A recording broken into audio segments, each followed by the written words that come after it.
सकती है। कई लोगों को लगता है बहुत ही आसान एग्जाम है, छोटा एग्जाम है, बड़ा एग्जाम है, बट स्टिल इस एग्जाम के बिना आप आगे नौकरी नहीं ले सकते अगर सरकारी की बात करें, और प्राइवेट स्कूल्स में भी अभी जरूरी है।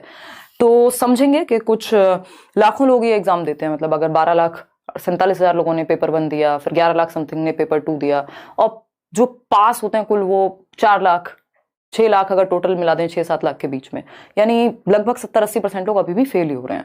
तो उस केस में हम कुछ गलत कर रहे हैं, क्योंकि इसकी अप्रोच अलग है। एग्जाम ईजी है बट अप्रोच गलत हम कई बार प्रयोग कर लेते हैं। अगर हम बात करें किसकी, कि हमें ये पता हो कि हमारे पास मान लीजिए 4 वीक्स का टाइम है अभी, या 3 वीक्स भी हैं, 4 वीक्स तो है ही, क्योंकि मिड दिसंबर में जाके एग्जाम कहीं शुरू होगा। पिछले साल भी 16 दिसंबर के आसपास शुरू हुआ था, अभी भी आपकी फॉर्म फिलिंग चल ही रही है।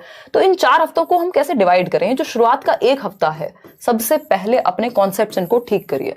अब मंडे से अगला मंडे तक अपने कॉन्सेप्ट्स पढ़ लीजिए। ये जो भी इंपॉर्टेंट चीजें बताई हैं बिल्कुल पक्की, मतलब इसको और इससे ज्यादा सीरियसनेस के साथ, या मैं और ज्यादा भरोसा आपको दिला नहीं सकती कि अगर आप ये कॉन्सेप्ट्स जो आपको अभी मैंने पीडीएफ ये मिल जाएगी टेलीग्राम पे, इन टॉपिक्स को अगर आप निपटा लेते हैं अगले 1 हफ्ते में, जो कि संभव है, इस 1 हफ्ते में आप ये टॉपिक पढ़ सकते हैं। यूट्यूब से पढ़िए, मैं नोट्स दे रही हूं, उससे पढ़िए, किसी बुक से पढ़िए, जहां से भी आपने पढ़ा हो या पढ़ने जा रहे हैं। ठीक, तो उस केस में वैसे तो नोट्स में इनफ है, चैनल पे इनफ है चीजें, तो आप कॉन्सेप्ट्स अपने बेहतर कर लीजिए इस 1 हफ्ते में। एक्स्ट्रा क्लास आप शाम को 9 बजे आ रहे हैं, क्वेश्चन प्रैक्टिस कर रहे हैं, कर लीजिए, बट अभी 1 हफ्ते फोकस रखिए कॉन्सेप्ट के। मुझे 1 हफ्ते तक कॉन्सेप्ट करना है। अगर आपका कॉन्सेप्ट क्लियर नहीं हुआ, आप सिर्फ क्वेश्चंस के भरोसे नहीं जा सकते, क्योंकि क्वेश्चंस आपको कंफ्यूज कर देंगे वहां। ठीक है ना?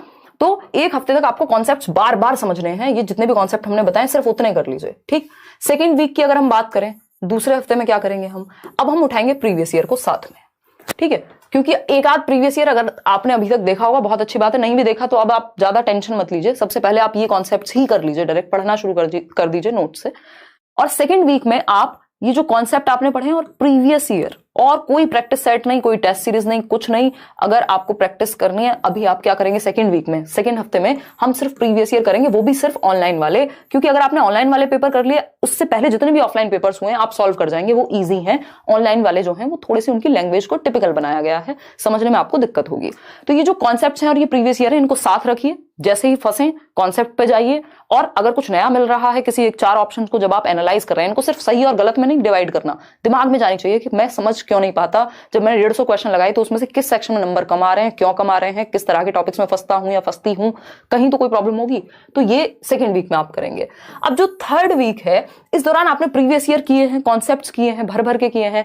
अगर आपको लगता है आपकी स्पीड में कमी है, तो उस केस में आप सीटेट की वेबसाइट पर चले जाइए, किसी टेस्ट सीरीज में एनरोल हो जाइए, जो भी आपको करना है साथ में वो प्रैक्टिस कर लीजिए, ताकि टाइम मैनेजमेंट आपको थोड़ा सा आ जाए ऑनलाइन में, कि आप पैसेज पढ़ पाएं, आप लेंथी क्वेश्चंस कर पाएं, थोड़ी सी स्पीड आपकी बढ़ेगी उससे। तो हम क्या करेंगे थर्ड वीक में, टेस्ट के रूप में चाहे तो सिर्फ प्रीवियस ईयर ही निकाल लीजिए, सीटेट की वेबसाइट पे सारे प्रीवियस ईयर आपको मिल जाएंगे। टेस्ट देना है अपने तरीके से, ऐसा नहीं है बेइंतहा टेस्ट दे देने हैं, बट हाँ 10-12 जितने भी हो सके वो टेस्ट हमें लगभग लगाने हैं। अगेन प्रीवियस ईयर कॉन्सेप्ट को नहीं छोड़ना है।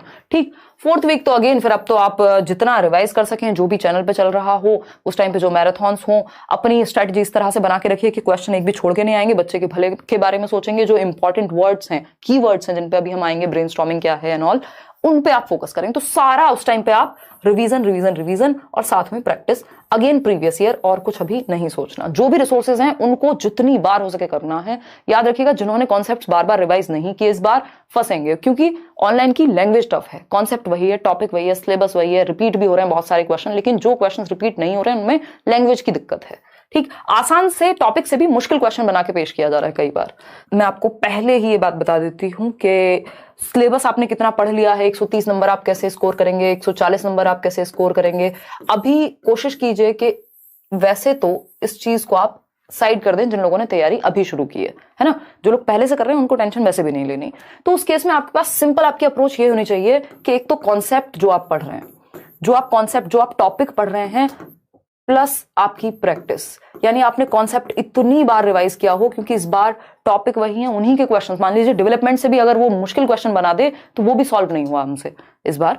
तो उस केस में ये जरूरी है कि कॉन्सेप्ट हम इतनी बार पढ़ लें, और प्रीवियस ईयर जितना हो सके। प्रैक्टिस से मेरा मतलब यहां सिर्फ और सिर्फ प्रीवियस ईयर से है, और उसमें भी ऑनलाइन पेपर सीटेट की वेबसाइट पे है, मैंने यूट्यूब चैनल पे भी डिस्कस किए हैं, यहाँ लेट्स लर्न पे, नोट्स पे भी अभी हम आएंगे। तो कॉन्सेप्ट प्लस प्रैक्टिस, उसके साथ मेरी अप्रोच ये रहेगी कि आप नोट्स जो दिए जा रहे हैं फ्री नोट्स हैं, ये टेलीग्राम पर सीडीपी के नोट्स आपको मिल चुके हैं, बाकी सब्जेक्ट्स के भी मिल जाएंगे अगले 1-2 दिन में। तो नोट्स प्लस प्रीवियस ईयर, कुछ नहीं, कोई किताब नहीं, कुछ नहीं, जिसने जहां से भी पढ़ा हुआ है वो कॉन्सेप्ट्स मल्टीपल टाइम्स रिवाइज करने हैं और प्रीवियस ईयर को प्रैक्टिस करना है मल्टीपल टाइम्स। क्योंकि अगर कॉन्सेप्ट आपका अच्छा नहीं हुआ, आप टॉपिक नंबर ऑफ पेजेस कितने पढ़े हैं आपने दिन में, कितने टॉपिक पढ़ लिए हैं, कितना चीजें, कितनी किताबें, कितनी जगह से, कितने चैनल्स पे पढ़ लिया है, कुछ भी मैटर नहीं करता। सबसे ज्यादा जरूरी है कि आपके दिमाग में कितनी बैठी है वो चीजें।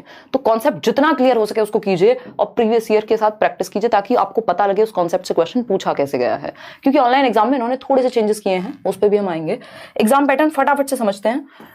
टोटल नंबर जो है आपके वो 150 नंबर का पेपर है, ये बात हम जानते हैं। कितने 150 मार्क्स का आपका एग्जाम होता है, ये ऐसे ही होता है हमेशा से, ठीक। तो 150 नंबर का पेपर है जिसमें नेगेटिव मार्किंग है नहीं, और 150 ही मिनट मिलती है हमें, यानी 2.5 घंटे का टाइम है। टाइम सफिशिएंट है। एक टाइम था जब ये पेपर आपका 1.5 घंटे में करना होता था, तो उस टाइम पे थोड़ा और मुश्किल इसको कहते हैं, लेकिन अभी 150 मिनट पूरे हैं आपके पास। अब OMR भी नहीं फिल करनी, ऑफलाइन भी नहीं है एग्जाम। अब क्या हो गया, CBT हो गया, यानी कंप्यूटर बेस्ड टेस्ट है। ऑनलाइन आप जाएंगे, क्लिक करेंगे, जिसमें समय बचता भी है, और जिन लोगों ने बिल्कुल प्रैक्टिस नहीं की होगी उनका थोड़ा समय लग भी जाएगा, लेकिन क्वेश्चंस लेंदी बन रहे हैं, तो उसको समझना बहुत जरूरी है कि कैसे हम समय बचाएंगे। तो ये 2.5 घंटा है, 150 मिनट है, 150 क्वेश्चन है, कोई नेगेटिव मार्किंग नहीं, यानी एक भी क्वेश्चन हमें छोड़ के तो आना ही नहीं है, ठीक है। चलिए समझते हैं। हम CDP की बात कर रहे हैं, मान लीजिए 27 तक आप यहां आराम से ले आएंगे, ठीक है। हिंदी की बात कर रहे हैं, 20-25 नंबर आने चाहिए, क्योंकि एक लैंग्वेज आपकी स्ट्रांग होती है दोनों में से। इंग्लिश में मान लेते हैं आप थोड़े से वीक भी हैं, तब भी 20 तक आप जाएंगे, ठीक। क्योंकि पैसेज पेडागॉजी में लगभग बस वही टॉपिक्स हैं, 7-8 टॉपिक है मुश्किल से हिंदी और इंग्लिश पेडागॉजी के। मान लीजिए कुछ टॉपिक ऐसे हैं जिन पे एक क्वेश्चन कभी आता है। स्टीफन क्रेशन पे 2013 में आई थिंक क्वेश्चन आया था, उसके बाद इस बार ऑनलाइन में आया है। कई लोगों को लगा है कि वो पहली बार आया, बट वो पहली बार नहीं आया। स्टीफन क्रेशन मैंने आपको बहुत पहले कराई थी थियरी, तो लेकिन वो 1 नंबर का क्वेश्चन है। अगर इस तरह के टॉपिक आपको लग रहा है कि आपने अभी तैयारी शुरू की है, तो वो 1-1 नंबर के लिए उतने दुखी मत होइए जितना वो बड़े मेजर मार्क्स हैं। क्योंकि मान लीजिए वो नहीं भी आया, तो आपका जो मेजॉरिटी था वो आपने खो दिया उस चक्कर में। तो जरूरी है कि हम जो सबसे जरूरी टॉपिक्स हैं पहले उनको अच्छे से कर लें, फिर एक्स्ट्रा में तो आप जितना पढ़ें कम ही है, ठीक। तो यहां पे हम इतना स्कोर अगर इन 3 सब्जेक्ट में कर पाएंगे तो हमारी लीड हो जाएगी आगे के सब्जेक्ट्स में। EVS भी बहुत स्कोरिंग है, NCERT की जो समरी है चैनल पे भी है, वो देख लीजिए वीडियोस में, है ना। 20 से 25 नंबर आप EVS में ला सकते हैं। कुछ ही क्वेश्चंस हैं जो आउट ऑफ द बॉक्स हैं, तो वो 3-4 क्वेश्चंस का तो हम मार्जिन लेके चलेंगे, लेकिन जो टॉपिक हमने पढ़े हैं वहां से क्वेश्चन गलत नहीं होना चाहिए, ठीक। और मैथ्स, और अगर हम बात कर रहे हैं सोशल साइंस और साइंस वगैरह की, जिन्होंने NCERT से पढ़ा है वेल एंड गुड, क्योंकि उससे बाहर नहीं आता। अदरवाइज सिर्फ प्रीवियस ईयर को आधार बनाइए, कुछ टॉपिक प्रीवियस ईयर से निकाल के पढ़ लीजिए। वैन हील आता ही आता है एक क्वेश्चन हर हालत में। नेचर ऑफ मैथमेटिक्स पे, नंबर्स पे क्वेश्चन पूछेगा कि जब आप नंबर सिखाते हैं बच्चे को तो किस चीज का ध्यान रखें। प्याजे की स्टेजेस से भी मैथमेटिक्स में भी क्वेश्चन आ जाता है। तो ये बेसिक चीजें हैं, ठीक है। पेपर आराम से क्लियर हो सकता है, इतना बड़ा सिलेबस नहीं है, इतना मुश्किल भी नहीं है, सही अप्रोच होनी चाहिए। अब ये नहीं है आप बैठ के ग्रामर पढ़ रहे हैं या व्याकरण पढ़ रहे हैं, जिसके क्वेश्चन ही 2 या 3 आएंगे, वो भी पैसेज से आप सॉल्व कर पाएंगे। इतनी बेसिक ग्रामर आपने कभी ना कभी तो पढ़ी होगी। क्योंकि अगर आप ग्रामर पढ़ने बैठ गए, आप सोचेंगे अच्छा ज्यादा नहीं पढ़ता हूँ, थोड़ी पढ़ लेता हूँ। थोड़ी क्या होती है, उसमें तो सारे टॉपिक जैसे हैं वैसे ही रहेंगे, ठीक है।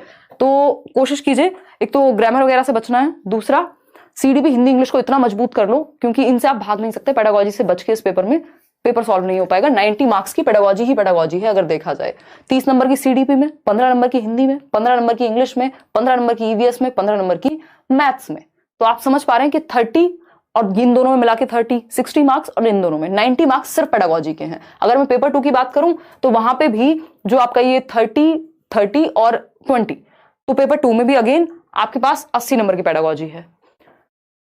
वो लाइक शेयर सब्सक्राइब आप कर दीजिएगा। अगर आप भूल गए हो, मैं भी भूल गई हूँ आज, क्योंकि हम बहुत सीरियस बात कर रहे हैं, ये जरूरी है कि आप थोड़ा सा ध्यान